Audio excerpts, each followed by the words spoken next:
I joined the Operation Grindstop as a normal volunteer, and then after some weeks I became team leader there for Team Sendai. On the 30th of August, I got a call from my team members, which called me at about 5 o'clock in the evening, and they said to me that definitely there was a grind going on. So I decided to call everyone of our team all over the island to go to this beach and to run there as fast as possible to do something. We drove very fast to the beach. As we parked our car, there was no police, no barriers yet, so we ran very fast as possible to the beach. We had our cameras and our poles, and we decided how we should run into the water and from which side. We took them into the water and we created a very big sound, because sounds in the water, they create a kind of wall for the whales, and we tried to change the directions of the whales. So the whales will not swim through this wall. We didn't stop hoping that we can do something. In the end, the whales changed their directions, I think about twice or 3 times. So they changed from one side to the other side of the beach, and some boats came behind the other boats and they drove them back. Then we banged again and louder with those poles, and the whales changed the direction again. The boats came closer and closer, the whales had to come closer and closer. They didn't have a possibility to swim away.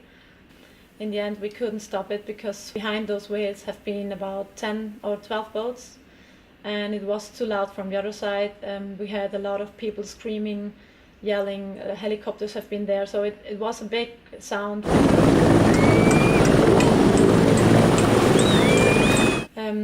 As soon as the police arrived, they came closer to us in the water, and they wanted to drag us out, but we didn't stop. We tried to run to the whales. There were a lot of people on the beach which waited already with ropes and hooks on their ropes, and they ran to the whales, pulled them in the blue holes, dragged them out of the water. The police arrested us. I had 2 policemen on both of my arms. I had one which carried me out of the water, and when I came out of the water, I turned my head to the whales and I saw this picture, which I will never forget. It was a very hard moment. I saw the first whale dying, and this was the hardest moment in my life. So the man who cut the first whale, he had a knife.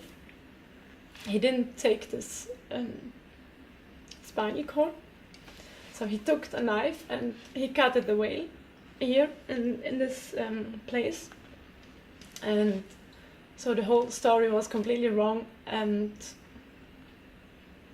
we heard the whale screaming, and it was horrible. The water was full of blood in 2 seconds. I never saw something horrible like that before. I don't even know how to describe it with words.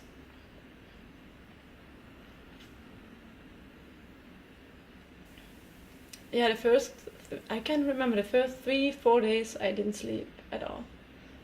Always when I closed my eyes, I had this picture, this special picture in my head. And I cannot imagine how people can show their kids and do that in front of their kids. So the kids were watching, the kids were having fun next to those whales. It was like a party, but next to them some of the most beautiful creatures I ever saw in my life have to die, and you hear them screaming, you hear them, you saw that they feel and they see and they smell the blood of their own family. A man on this boat pointed a gun on me and on a friend of mine. I mean, in the end, I don't understand. The people say we are the violent. I cannot understand that.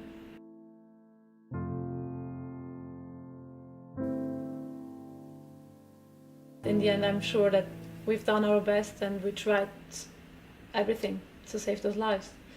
We stand our ground, and it doesn't matter how much we have to give for.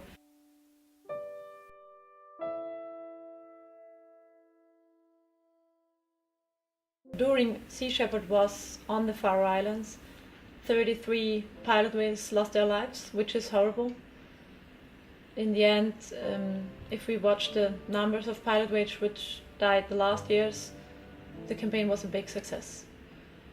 And those 33 pilot whales are the first ones which didn't die in vain, because the whole world knows now the story. The whole world is watching, and I think the whole world wakes up now.